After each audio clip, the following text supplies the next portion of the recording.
एक सविस्तर बातमी बघूयात। अमेरिकेच्या इराणवरील हल्ल्याचे पडसाद आता स्पष्टपणे दिसू लागलेत। अमेरिकेने शनिवारी रात्री नेमका इराणवरती कसा हल्ला केला हे देखील आता उघड झालंय। अमेरिकेने गनिमी कावा करत इराणच्या आण्विक केंद्रांना लक्ष्य केल्याचं समोर आलंय।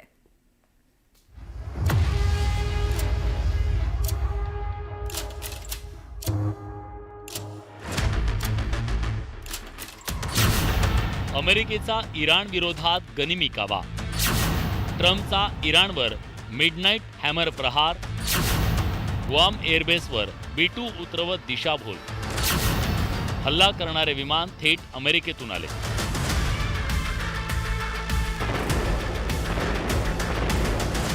अमेरिकेनं इराणवर हल्ला करण्यासाठी ऑपरेशन मिडनाईट हॅमर म्हणजेच ऑपरेशन मध्यरात्रीचा हातोडा राबवल्याचं समोर आलं। अमेरिकेनं हे ऑपरेशन केवळ 25 मिनिटात पूर्ण केल्याचं स्पष्ट झालं। या कालावधीत इराणच्या 3 आण्विक तळांवर हल्ले करण्यात आले। अमेरिकेनं इराणवर हल्ल्यासाठी खास युद्धनीतीचा अवलंब करत इराणला चकवा दिल्याचं समोर आलं। हल्ल्यापूर्वी अमेरिकी सैन्यानं काही B-2 बॉम्बर्स प्रशांत महासागराच्या दिशेनं पाठवले, त्यामुळे इराणच्या सैन्यानं प्रशांत महासागरातल्या विमानांवर लक्ष केंद्रित केलं। त्याचवेळी इतर B-2 बॉम्बर्सनं इराणच्या अण्वस्त्र प्रकल्पांवर हल्ला चढवला। या हल्ल्यासाठी 7 स्टील B-2 बॉम्बर्सचा वापर अमेरिकेने केला।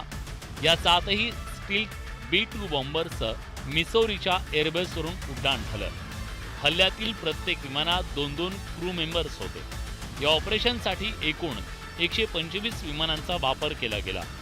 फोर्डो आणि नतान्स आण्विक तळावर 13,608 किलोग्रॅमचे बंकर बस्टर बॉम्ब टाकण्यात आले। इफ्तानमध्ये अमेरिकेनं टोमाहॉक क्रूज मिसाईलचा वापर केला। या ऑपरेशनद्वारे अवघ्या 25 मिनिटात इराणचे 3 अणुप्रकल्प जमीनदोस्त केले गेले। हे ऑपरेशन रात्रीच्या अंधारात झाल्यानं या ऑपरेशनला मिडनाईट हॅमर असं नाव देण्यात आलं। मध्य पूर्वेतल्या संघर्षात अमेरिकेनं हल्ला करण्याची ही पहिली वेळ होती, त्यामुळे अमेरिकी सैन्यानं पुरेपूर काळजी घेत हे ऑपरेशन यशस्वी केल्याची माहिती अमेरिकेचे चीफ ऑफ स्टाफचे चेअरमन जनरल डॅन केन यांनी दिली। दरम्यान हल्ला करणाऱ्या विमानाने तब्बल 18 तास प्रवास केला। हे ऑपरेशन फसू नये, इराणला कुठल्याही प्रकारे माहिती मिळू नये यासाठी पूर्ण मिशन दरम्यान क्रू मेंबर्समध्ये अत्यंत कमी कम्युनिकेशन ठेवलं गेलं। याद्वारे इराणची दिशाभूल करण्याचा प्रयत्न केला गेला। यालाच डिकॉय मिशन म्हटलं जातं।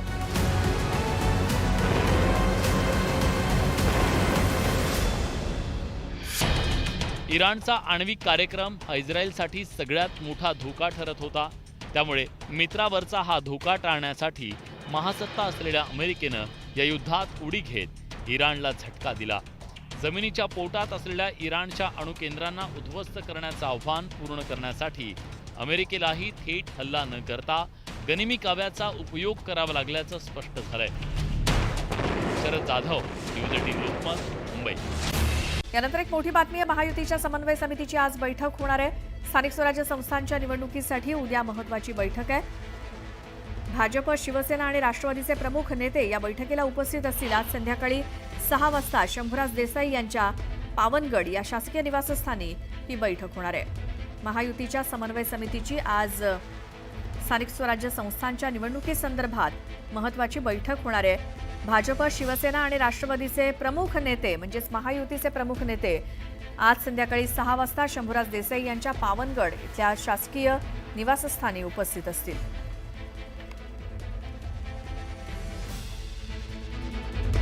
आणखी एक मोठी बातमी आहे। स्थानिक स्वराज्य संस्था निवडणुकांसाठी भाजप ॲक्शन मोडवर आली आहे।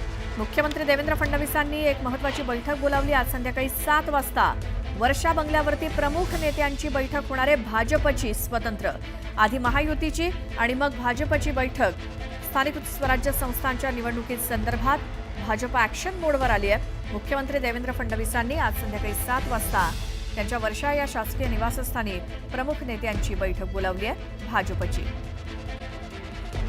यानंतर एक मोठी बातमी येते। प्रशासनातील मलाईदार बदल्यांना मुख्यमंत्र्यांकडनं ब्रेक लागणार असल्याचं दिसतंय।